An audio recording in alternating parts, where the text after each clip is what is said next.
Academia is supposed to be searching for truth. Yes. And there are various ways to search for truth. Science is the way to search for truth about the natural world. But if you're looking for truth about the spiritual world, science is the wrong set of tools. It's not going to get you there. You need there to understand the tools of the Spirit. But is what gets you there faith? Is that it? Ultimately, it leads you to faith. But let me say, I think this notion that faith is somehow the antithesis of reason is completely wrong. Explain why. So faith is, in fact, the most rational of all choices when you sort of look at the spectrum between atheism and belief. Let me tell you why. Imagine this table represents all of the knowledge that ever has existed or will exist in the universe. A lot of stuff. Right. And then ask any individual, where in that table is your own personal knowledge right now? And even the most confident of us will draw a tiny little circle.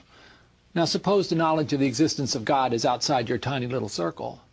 How then could anybody who's not a wacko say, I know there is no God? Is that not the most irrational position? Does that not require the greatest faith of all?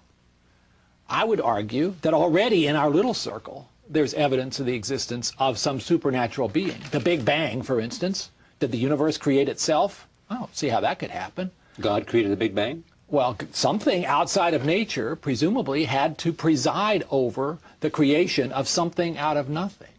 And when you look at the way the universe is tuned, where all of these constants are precisely having the value that's necessary for matter to coalesce and for life to be possible, it's almost impossible that such a thing would have happened. The probabilities are infinitesimal.